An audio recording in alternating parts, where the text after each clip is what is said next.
Assalamualaikum warahmatullahi wabarakatuh. Saya di sini perwakilan dari kelompok PBB akan menjelaskan terkait konsep organisasi internasional PBB. Pertama-tama, kami beranggotakan Adia Tamadisa, Agung Darmaji, Susno Amelia, Farisa Nabila, Farhan Akila, M. Aji Maesa, Mutiara Kladia, Oki Purnama, Rafli Haidar, saya sendiri, Rizka Komala Dewi, Salsabila, Sofia Nur Hasanah, Jafira Zahra, dan Julaina Jini. Yang pertama adalah pola kerjasama organisasi PBB. Ini terbagi menjadi tiga. Yang pertama adalah adanya pendanaan organisasi, yang kedua adalah bahasa resmi, yang ketiga kebijakan personelnya. Nih, di sini kita menjelaskan bahwa pendanaan organisasi PBB yang dimana berawal dari sumbangan anggota dan bersifat sukarela di berbagai negara sesuai isi piagam PBB. Yang tahap pertama ini adalah sumber pendanaannya, lalu berlanjut kepada pendanaan kedua yaitu aliran dana sumbangan sukarela, di mana ini tugasnya adalah mendanai badan-badan kemanusiaan dan pembangunan PBB. Lalu yang ketiga adalah aliran dana reguler, di mana dana tersebut melalui mendanai badan-badan inti PBB dan kegiatan-kegiatan di luar perdamaian. Lalu yang kedua adalah bahasa resmi PBB, di mana bahasa resmi PBB ini dibagi menjadi 6. Yang pertama adalah ada Arab, Cina, Inggris, Prancis, Rusia, dan Spanyol.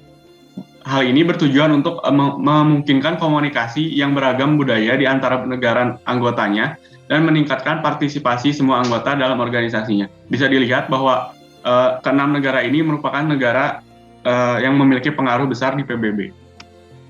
Lalu ada ketiga adalah kebijakan personel, di mana setiap anggota asli PBB yaitu merupakan suatu negara-negara yang berpartisipasi dalam konferensi PBB dengan terkait organisasi internasional yang dilaksanakan di San Francisco atau yang telah menandatangani dan meratifikasi deklarasi PBB pada 1 Januari 1942. Lalu yang kedua adalah keanggotaan PBB ini terbuka bagi semua negara yang memiliki rasa cinta damai dan dapat menerima kewajiban-kewajiban yang tercantum dalam perjanjian PBB, serta yang mampu melaksanakan kewajiban tersebut.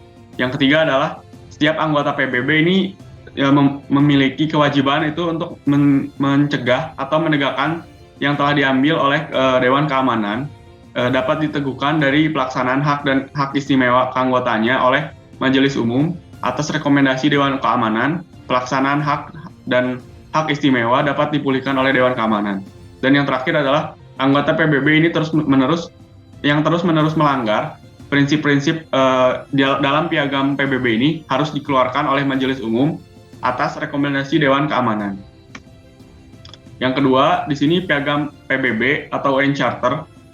Di sini ada 3 intinya, yaitu ada definisi, fungsi, dan isi. Definisinya sendiri yaitu adalah sebagai dokumen pendirian Perserikatan Bangsa-Bangsa atau sebagai fondasi PBB sendiri yang ditandatangani pada 26 Juni 1945 di San Francisco dan mulai berlaku pada 24 Oktober 1945. Lalu fungsinya sendiri untuk piagam PBB ini adalah menjadi instrumen hukum internasional yang mengikat negara-negara anggota PBB untuk tidak melakukan di luar dari prinsip-prinsip yang telah tercatat di piagam PBB tersebut. Lalu isinya yaitu piagam PBB ini mengkodifikasikan prinsip-prinsip utama dalam hubungan internasional, mulai dari persamaan kedaulatan negara hingga pelarangan penggunaan kekuatan dalam hubungan internasional. Lalu yang ketiga adalah struktur organisasi PBB. Struktur organisasi PBB ini terbagi menjadi 5. Yang paling atas adalah Majelis Umum, Generasi Assembly. Yang kedua adalah Dewan Keamanan, Security Council. Yang ketiga adalah Dewan Ekonomi dan Sosial, Economic and Social Council. Yang keempat adalah Mahkamah Internasional, International Court of Justice. Yang kelima adalah Sekretariat. Selanjutnya akan dibahas oleh teman saya yaitu Muhammad Aji.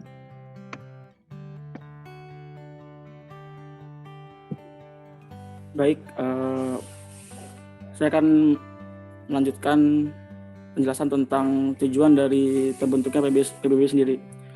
Yang pertama, memelihara perdamaian dan keamanan internasional dengan mengambil tindakan kolektif yang efektif guna mencegah dan menghapus berbagai ancaman terkait perdamaian, serta menekankan tindakan agresi dan pelanggaran perdamaian lainnya melalui cara-cara damai dan sesuai dengan prinsip-prinsip keadilan serta hukum internasional yang berlaku.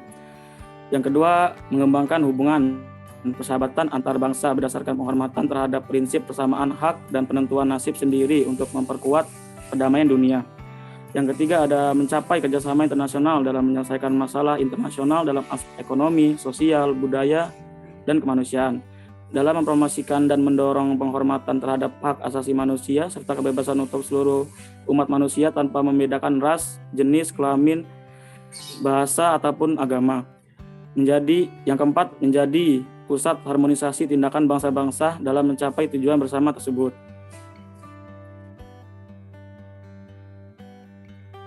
Yang selanjutnya, prinsip-prinsip PBB. Yang pertama, prinsip PBB adalah prinsip kesetaraan kedaulatan di antara seluruh anggotanya.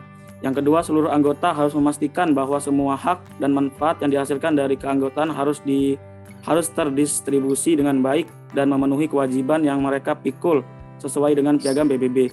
Yang ketiga, ada seluruh anggota harus menyelesaikan perselisihan internasional dengan cara-cara damai sehingga tidak mengancam perdamaian, keamanan, dan keadilan internasional. Selanjutnya, seluruh anggota harus menahan diri dari penggunaan ancaman atau kekuatan dalam hubungan internasional terhadap integritas teritorial atau kemerdekaan politik negara manapun, atau dengan cara-cara lain yang tidak sesuai dengan piagam PBB. Prinsip lanjutannya, seluruh anggota harus memberikan bantuan kepada PBB dalam setiap tindakan yang diambil sesuai dengan piagam PBB, dan seluruh anggota harus menahan diri dalam memberikan bantuan kepada negara manapun yang diberi saksi oleh PBB.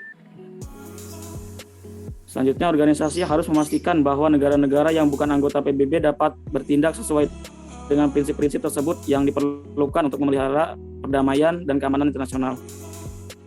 Yang terakhir, PBB tidak berwenang untuk campur tangan dalam masalah domestik negara manapun. Selanjutnya, sejarah PBB.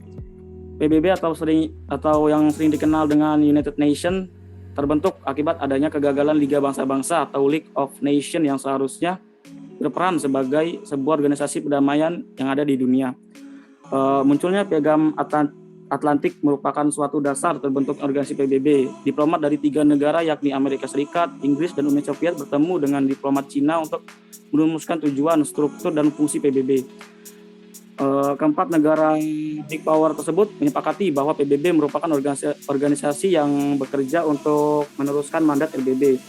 Dengan demikian, negara Big Four yakni Amerika Serikat, Inggris, Perancis, Uni Soviet, dan Tiongkok pada akhirnya menjadi negara yang mempunyai hak veto dalam Dewan Keamanan PBB. Pada tanggal 25 April 1945, piagam pembentukan PBB ditandatangani dalam konferensi di San Francisco oleh Amerika Serikat dan 51 negara lainnya. Pada 26 Juni 1945, piagam PBB ditandatangani oleh para perwakilan negara dengan menuangkan nilai-nilai kesetaraan terkait pertahanan dan dominasi negara adikuasa dalam piagam tersebut. Selanjutnya, piagam tersebut diumumkan secara resmi pada 24 Oktober 1945 yang menandakan mulai berlakunya dan beroperasinya piagam PBB itu. Adapun sidang umum PBB pertama kali berlangsung pada 10 Januari 1945 di London dengan diisi oleh 51 perwakilan negara. Materi selanjutnya adalah decision making proses pada PBB. Keputusan atau resolusi dalam PBB berisikan tingkat perjanjian antar pemerintah, evolusi dari berbagai ide politik dan kerjasama global pada pembahasan tertentu. Pada proses pembuatan keputusan selalu melakukan konsultasi dan negosiasi sebagai upaya untuk mencapai adanya konsensus. Proses pembuatan keputusan dalam PBB memiliki 3 tahap. Yang pertama, adanya penyusunan teks resolusi. Yang kedua, tabling draft resolusi. Dan yang terakhir ada pengambilan tindakan. Penyusunan teks resolusi merupakan rancangan resolusi ditulis oleh negara anggota dibantu oleh Sekretariat PBB atas permintaan negara-negara tersebut. Teks resolusi yang disusun oleh negara anggota tersebut sebagai sponsor atau co-sponsor. Yang kedua, tabling draft resolusi. Itu merupakan setelah adanya rancangan resolusi yang diajukan, teks diformat oleh sekretariat ke dalam L-dokumen atau dokumen resmi GA. Kemudian rancangan resolusi atau keputusan yang telah diajukan akan diperkenalkan dan dipertimbangkan oleh GA pada pertemuan formal. Dan yang terakhir, pengambilan tindakan. Pada tahap terakhir ini, rancangan resolusi diadopsi dengan melalui konsensus atau pemungutan suara. Keputusan dalam General Assembly diambil oleh mayoritas 2/3 atau mayoritas sederhana dengan menambahkan beberapa pertanyaan penting sesuai dengan aturan prosedur GA.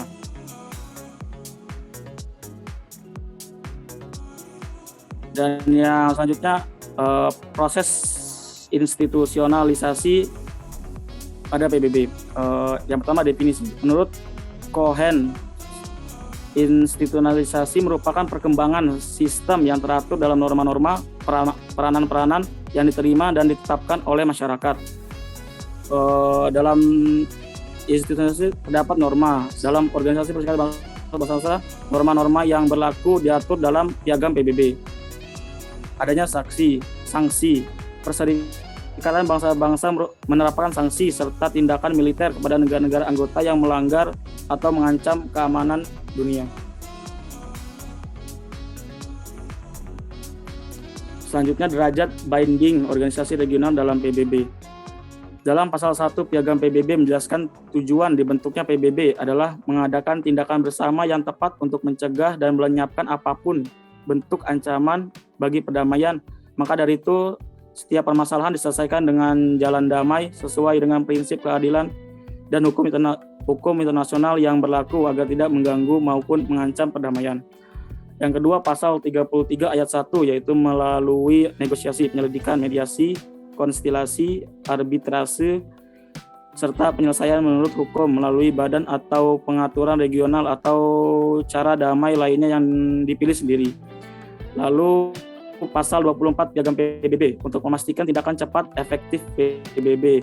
Para anggota mempercayakan Dewan Keamanan dengan tanggung jawab utama, yaitu primary responsibility untuk pemeliharaan perdamaian dan keamanan internasional, dan setuju bahwa dalam pelaksanaan kewajiban mereka di bawah mandat mereka, Dewan Keamanan mewakili mereka dalam bertindak. Materi terakhir adalah dinamika konflik dan capaian kesuksesan negara anggota PBB. Salah satu contoh konflik antar anggota PBB dengan anggota PBB yaitu konflik yang berada di Kashmir. Konflik teritori atas wilayah Kashmir terutama antara India dan Pakistan, keduanya merupakan negara anggota yang termasuk dalam PBB. Sebuah perang muncul dan India menghubungi PBB. Lalu PBB merekomendasikan untuk mengadakan plebiscit untuk menyelesaikan pertanyaan apakah negara akan bergabung dengan India atau Pakistan. Namun kedua negara tidak dapat menyetujui kesepakatan untuk mendemilitarisasikan wilayah tersebut sebelum referendum dapat diadakan. Pada Juli 1949, India dan Pakistan menandatangani perjanjian untuk menetapkan garis gencatan senjata seperti yang direkomendasikan oleh PBB dan wilayah itu menjadi dua bagian. Perang kedua terjadi pada tahun 1965, kemudian pada tahun 1999 India terlibat konflik singkat namun pahit dengan pasukan yang didukung Pakistan. Pada saat itu India dan Pakistan telah mendeklarasikan diri sebagai kekuatan nuklir. Sekian dari kelompok kami. Apabila ada salah kata saya mohon maaf, saya mohon ampun. Wabillahi taufik wal hidayah. Wassalamualaikum warahmatullahi wabarakatuh.